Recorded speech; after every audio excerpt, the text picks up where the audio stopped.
Everybody, thank you for tuning in to the podcast Universe Stories with your host Jared Valdez. And I want to make this video really to highlight why this election is so vital to the survival of our democracy. And with that being said, I'm voting. I'm voting tomorrow, and I'm filling out the ballot right now. And I'm voting all Democrat down the ballot for one reason: Republicans have not shown leadership. Republicans have no backbone. Republicans have no backbone. They have no backbone whatsoever. And it starts with our leaders. These are our leaders. These are people who support people like Donald Trump, who hundreds of thousands of people died. I don't think being conscious and aware of what this man has done to our nation, I don't think Americans grasp. We might be illiterate, but I think we know what's happened. And when somebody shows you who they are, believe them. And that's what Maya Angelou said. And I truly believe that Donald Trump he's just played on the worst parts of us. He's played on the worst parts of us. And I think we're better. We're better as a people. We're so much better as a people. I think we're so much better as a people. I think calling people rats and infestation, rodents, it's just continuing to divide us, and it really comes from our leaders, like I was saying, and it's really sad to see. And I want to read an article to you guys. So this article is Nancy Pelosi says retirement decision will be affected by the attack on her husband. So what happened was, Nancy Pelosi's husband was attacked by some guy, and he got into their house and attacked her husband, and she wasn't there, thankfully. But even then, the husband should not have got attacked by this person. And it's the same fomented hate. That's what this is. It's a fomented hate, and it's direct at people's rights and freedoms and ability to express ourselves. And you can see this with the Supreme Court decisions that they're making. The Supreme Court has a vital role in this, in Donald Trump's agenda. It's a lot of policy shouldn't be partisan. A lot of policy should not be partisan. And this story right here really highlights just the divide, this inner divide within our nation. And I believe that when you start attacking political opponents, threatening their families, coming for them, that's a scary thing in a democracy in America. This is happening in America. I've been, I can attest to a lot of these stories that minorities and people of color and just people who have been oppressed, because as a white man, as somebody who is white, you're on the hierarchy, you're on the top of the hierarchy, and you have innate privilege. And I think that's where it comes into play, where they acknowledge their privilege. You acknowledge your privilege, because as a minority, I've had to work harder than you. I've had to work harder than you to get where I'm at. I'm being that same playing field. I've had to work harder than you. You don't have to work hard. You have mommy's titty to suck on. You have, some people have trust funds. I've never had a trust fund. I've had to work. I've been on food stamps. I've had to work. I've just times I didn't work because, the economy was really bad during COVID. I lost my job. I got on unemployment 2 years ago. About 2 years ago, I was on unemployment because my mom was on unemployment. We all became unemployed. My whole family. And we're workers. You work for your meal. My mom, she always taught me that. Yet she had to. Sometimes you're in a very low place. Some people are in very low. Just struggle. It's a struggle, and a lot of people don't have that to reflect on that struggle, because they've had a silver spoon. They've had a silver spoon in their mouth their whole life, so they can't really relate or comprehend the struggle that I'm speaking of. But as somebody who's went through this struggle during COVID, during my life, I can attest that minorities were oppressed on every level. The white man, he foments hate. He seeps the filth that comes out of people's mouth. Specifically white people. And I'm here to condemn it.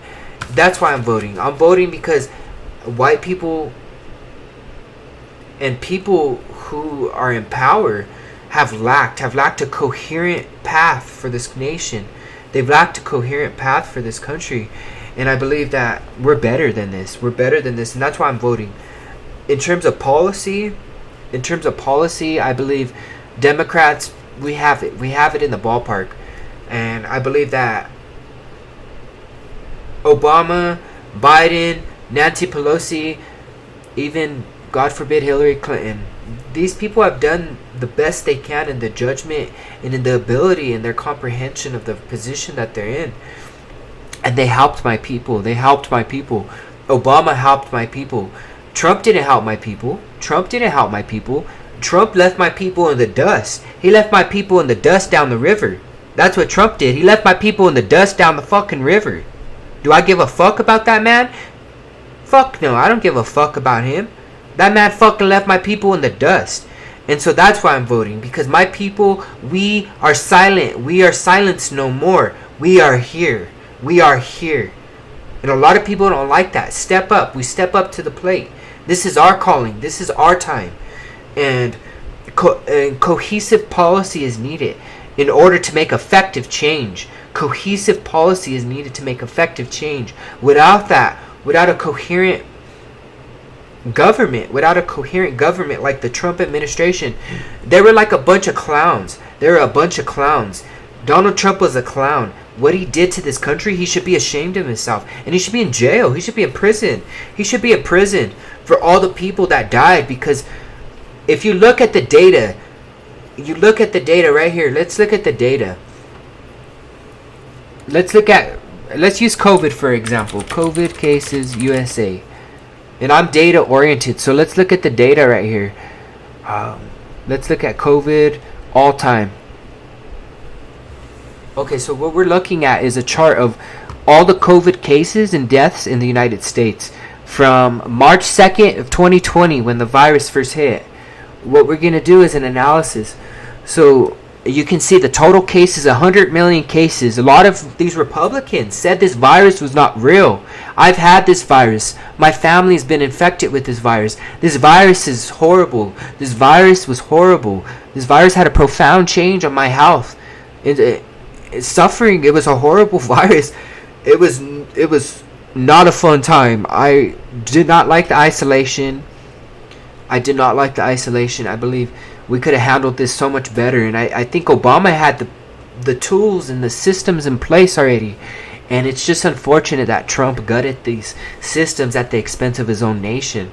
At the expense of his own people. That's what he did. He did it at the expense of his own people. So 1.7 million people died from this virus because of a lack of cohesive government. Like I said from the top, it starts at the top and acknowledging that. And so you can see on March 2nd there were 16 cases and it just spiraled out of control all the way through 2020.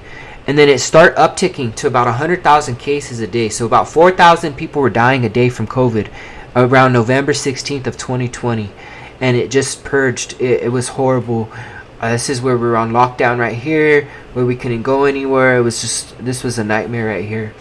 And you could also see right here, so they start campaigning around, let's see, October 21st of 2020. So before the election. So Donald Trump, his focus was not on the virus. His focus was on winning. The big lie. He put the big lie out there that the election was stolen. He didn't have enough backbone, nor did Mitch McConnell or these Republicans in office have a backbone. They did not have a backbone to go against Trump until after the virus hit and a lot of people died and suffered. Our economy tanked. I would say the second real economy, because the real economy died during the 2008 housing crisis. When Obama took office, the real economy died because of Bush. And when I say the real economy, we had another economy that came to fruition after the housing crisis in 2008. But that economy also died. The second real economy died when COVID hit. When when China did not have effective systems to detect pathogens like this. I think the Chinese government needs to take ownership, and I aligned with Trump on that. I think we need to press more on China and their lack of stability to their health department to detect pathogens like this. And so as you can see, let's focus back to Trump. You can see before the election, so his focus was not, so the virus got really out of control around November 7th, a year ago, of 2 years ago in 2020. The cases just started spiraling out of control because he lacked policy and he stopped caring about the American people. He cared more about the big lie than the health of the American people, and he should be ashamed of himself. He should be ashamed of himself. But you can see, and just so many people got sick from this virus from November all the way till February of 2021. And then the virus, after Biden took office on January 20th, the virus plateaued down. They took control of the government. They took control, and the virus just it plunged. It went all the way down. But then the Omicron variant came into play and inflated. They also inflated the infection rates right here, January of this year, and the virus hit millions of people a day were getting the virus, and that it got really bad again. But that was a lesser extent compared to the original COVID strains that were killing 4,000, 5,000 people a day, compared to what, roughly 1,000 to 900 people that was under Biden's watch. So you can see the data really speaks for itself. And they're trying to use it as a talking point. They could use that as a talking point. Okay, well, the virus spiraled out of control under Biden's administration, but also under Trump's administration. But then you look at the death rates per day under these two spurts of infection, you see that it was a less extent under Biden, and the virus plateaued. We've gotten the virus under control. Under Trump, there was no cohesive government. He gutted our government. He should be ashamed of himself. Saying his rhetoric, his lack, and his inability to lead, his ability to have what he wanted was power. This man wanted power, and that's what I think played into this. And what he did was gut our government and gut our country, and it's really sad. It's a tragedy. It is so sad. It is so sad, and I cannot emphasize that enough. This is why I'm voting. I'm voting because of Trump's inability to see me, to see my people, to see people who are gay, to see disabled people, to mock them. He had the audacity to mock people who are disabled on live television. That this man should not be in office, and he should never have a position within our government ever again. He should be barred from having any kind of ability to run for office due to the fact that he attacked his own government. An insurrection came from his rhetoric. What he did was, before January 6th, he fomented this hate. He fomented the attack. He planned this attack out, and it was an attack that took place over 6 months from the election, and he sowed doubt in the election system. This is what Donald Trump did, and the American people are really uneducated and lack a lot of education and lack the ability to distinguish what is real and what is false. Fake news was pioneered by Donald Trump. Fake news, he was a fake news king, and he pioneered. But fake news derived from Russia. Fake news derived from Russia and the Russian government with Cambridge Analytica. What they did with the data of millions of Americans, and what TikTok's doing with the data of millions of Americans, should alarm every American. I think what they did with our data and what they're doing with our data as Americans needs to be safeguarded. And I think Donald Trump lacks any... This man shouldn't even be brought up anymore. But he is. He's relevant. And so he's relevant because the Republican Party needs to take ownership. As a country, we need to take ownership for what's happening in this country, what is manifested in this country. What we need to do is take ownership, and that's why I'm voting. Thank you guys for watching this video. I hope you guys enjoyed it. I haven't made a political related video in a long time because I'm afraid of my life. I'm seriously afraid to speak up. It's a scary time to be alive. My gun violence is so bad. My sister's brother, I have two sisters, one brother. My sister's brother was shot dead and killed because of the gang's gun violence. My nephew was shot in the stomach with a shotgun because of gang violence. This is a severe problem in this country. My nephew was shot with a shotgun by these gangs, these people who, if Trump, they're so adamant. Oh yeah, let's give Americans the ability to have guns. We need to have guns. We need to protect and stay aware of our government and what our government is doing, whether it's Democrat, whether it's Republican. And there is no reason that anybody should have an AK-47.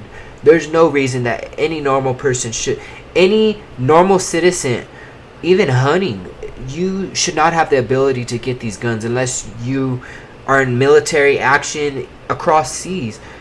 I think we lack a coherent government and a coherent policy and a cohesive policy to effectively trample these sick and demented people.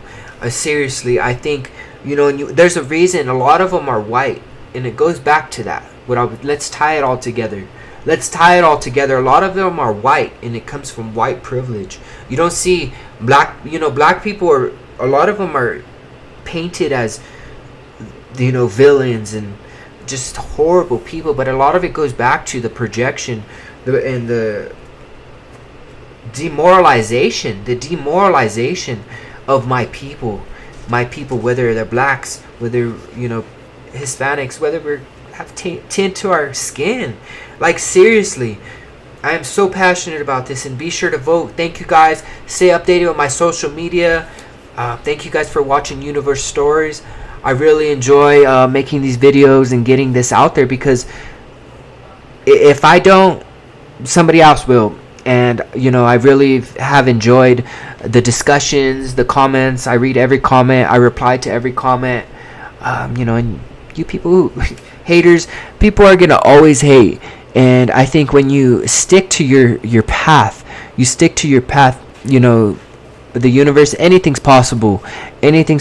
Good, manifest good, love, prosperity. And when you shift your focus on that, I think as a country, we have so much potential in terms of leading the next 20 years, leading the next 100 years. I say 20 years because if we lack effective policy that stimulates the economy in the United States, I think China is going to surpass and engulf the economy in our nation. And it's really is a threat. The Chinese government is our biggest threat right now, and the Russian government. And I think effective policy to handle both of them, and also prevent COVID from spiraling out of control again in another pathogen like this, and have a cohesive government that knows what they're doing, and to prevent people from Donald Trump from ever being elected again, and acknowledging white privilege. That's essential in all of this. And without that, I think our nation will crumble. And this beautiful country that we have will crumble, and it will civil war or something, an insurrection, a revolution, some type of revolution will happen. It'll manifest out of this, and we see that. We see that with the attack on political opponents. When you start attacking your political opponents and don't have some kind of medium to come together. Thank you guys for watching. This is Jared Valdez with Universe Stories. I really enjoy this conversation. Be sure to subscribe to my other socials and getting in the description. Go to my website, jaredvaldez.com. My other website is studiojared.com, jaredvaldez.com. I have all of my journal, technology, my discussions, my analysis. That's vital here, is the analysis part, and having to use this data to make effective change in our society. That's what China's done. They've leveraged this massive amount of big data, and they're using it to drive their economy and drive decisions and policies. And so be sure to subscribe. Thank you guys for keeping up with the podcast, and I'm going to end it now. Thank you guys.